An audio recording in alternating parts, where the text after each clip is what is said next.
James Carter had lived in Oakridge Estates for over a decade, cherishing the peace and quiet of his suburban home. His garage, a humble yet functional space, served as more than just a shelter for his car. It was a convenient drop-off and pickup point for packages belonging to neighbors who worked late or traveled frequently.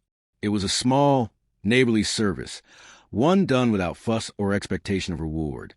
But when the HOA's new president, Margaret Thornton, took office, things changed.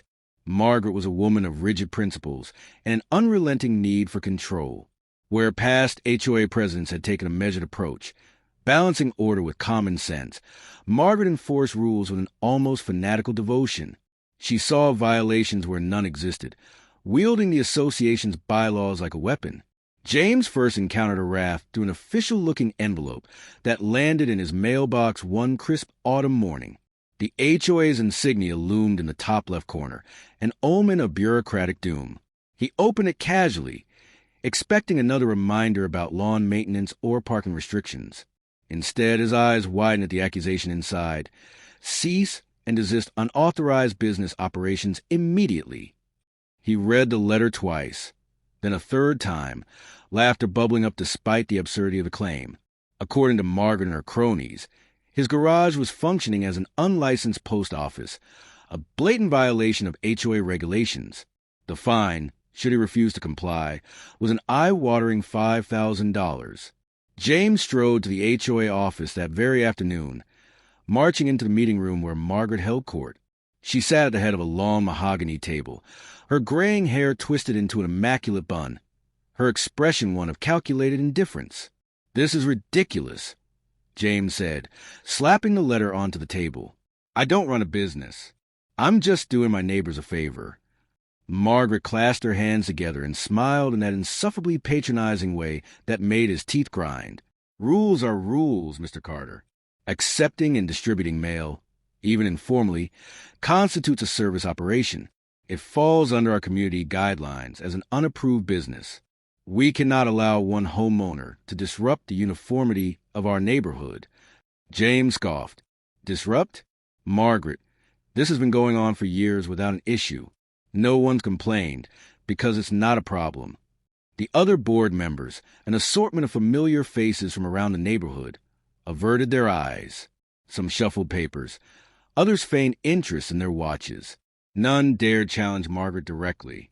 She leaned back in her chair. "You have two options. Cease operations immediately and pay the fine, or face escalating penalties. I hope you make the right choice."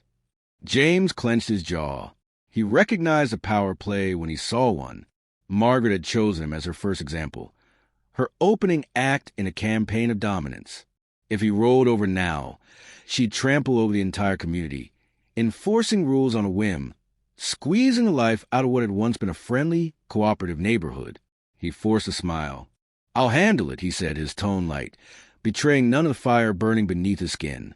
As he walked out, an idea began to form. Margaret wanted to paint him as a rule breaker? Fine. He would show her what bending the rules really looked like. James sat at his kitchen table late into the night, flipping through the HOA bylaws. He had never paid much attention to the document before, but now he studied it with an almost obsessive focus. The rules were vague, filled with technicalities and loopholes.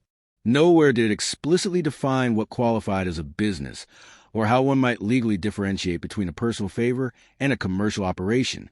Margaret's argument was flimsy, built on bureaucratic nonsense rather than solid regulations.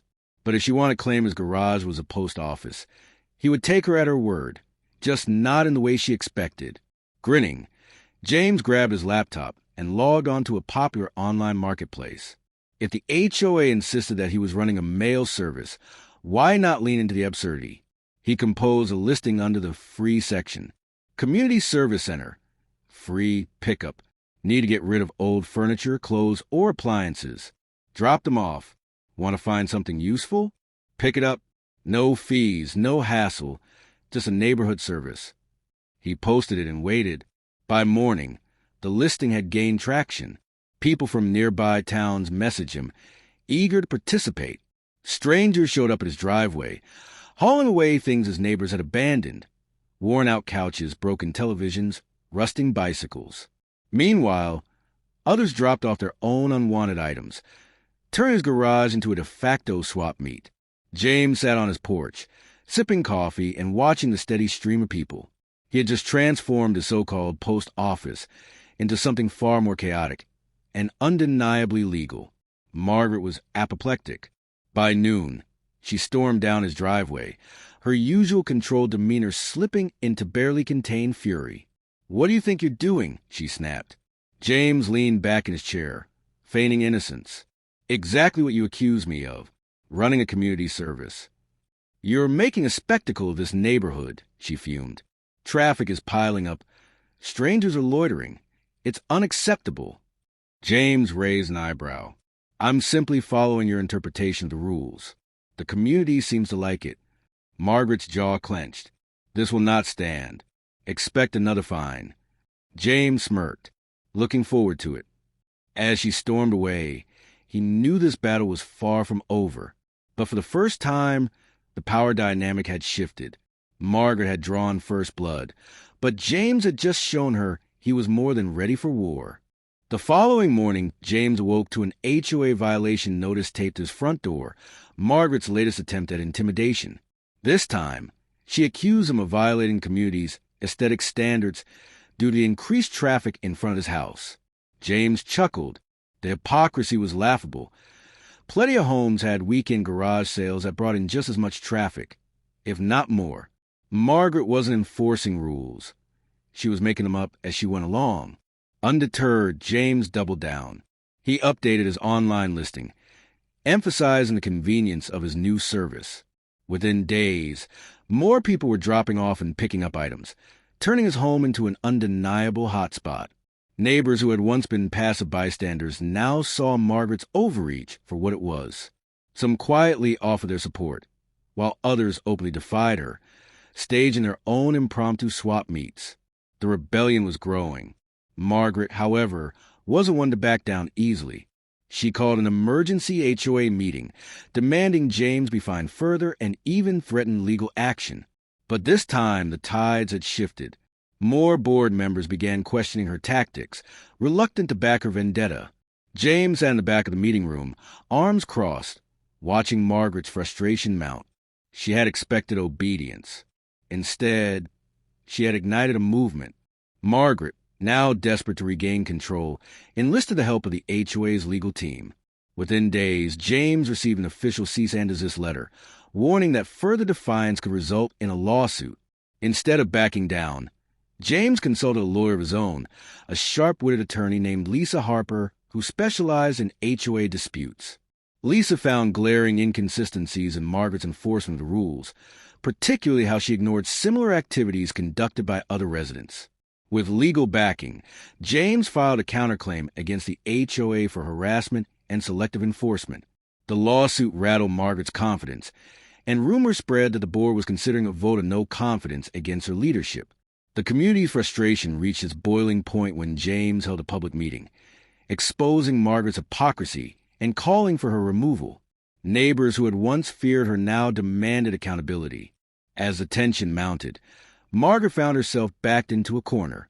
The final decision would come down to the HOA's next general meeting, a moment that could end her reign of terror once and for all.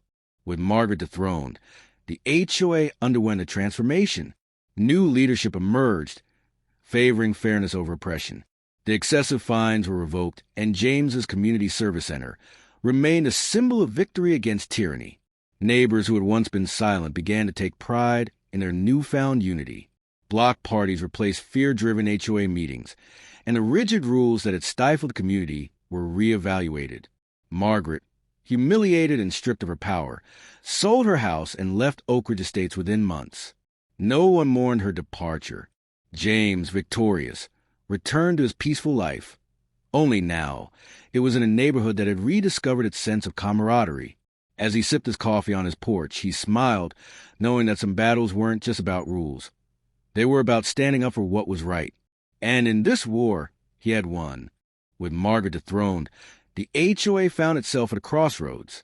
The once feared board meetings, which had been exercises in dictatorial rule, were now filled with open discussions, genuine concern for the residents, and a shared determination to rebuild the sense of community that had been lost under Margaret's reign. The first order of business was addressing the damage she had done. The excessive fines, the arbitrary enforcement rules, and the intimidation tactics, everything she had imposed needed to be undone. Olivia Martinez, the newly elected president, called for a complete audit of all HOA regulations. The residents, now empowered by their collective victory, attended meetings in droves, eager to ensure that the new leadership remained accountable. James, once the face of resistance, found himself at the center of this transformation. Olivia personally asked him to assist in revising the bylaws, ensuring that future HOA leadership could never exploit vague language to impose their will unchecked. It was an opportunity to turn his battle into a lasting change. As they combed through the regulations, James marveled at how many loopholes Margaret had relied upon. Restrictions that had once been used as tools of control were rewritten to promote fairness. Fines were limited. Enforcement required clear documentation, and any decision made by the HOA board now had to be approved by the majority of homeowners, preventing another Margaret from rising to power. With the governance of Oakridge Estates finally restored to sanity, the residents began to reclaim their neighborhood in other ways. Block parties, once discouraged as public disturbances, became regular weekend events. A neglected community garden was revived, with families coming together to plant flowers, herbs, and vegetables. The rigid, joyless atmosphere Margaret had fostered faded, replaced with laughter, conversation, and a genuine sense of belonging. James's community service center had become something of a neighborhood legend. Though no longer needed as a tool of resistance, he repurposed it as a true community exchange hub. Now, instead of being a thorn in the HOA's side, it was an officially recognized initiative, with residents contributing items they no longer needed and picking up things that could find new life in their homes. Even those who had once supported Margaret in fear of her wrath found themselves enjoying the newfound freedom. One by one, former board members approached James to apologize for their silence. While he had no interest in holding grudges, he made sure they understood one thing. Never again would the community allow a single individual to dictate their lives. Margaret, disgraced and ostracized, quietly sold her house and moved away. No one saw her leave, and no one particularly cared where she went. Her reign had ended, and Oakridge Estates was better for it. James, standing on his porch with a cup of coffee in hand, took a deep breath of the crisp morning air. The battle had been long, frustrating, and at times exhausting, but it had been worth it. Looking around at the neighborhood, at the children playing yards, the sound of friendly conversation drifting through the streets, he knew that they had won something far greater than just a fight against one tyrant. They had reclaimed their home, and as he sipped his coffee, he allowed himself a satisfied chuckle. Sometimes, the best way to fight ridiculous rules was with a little ridiculousness of your own.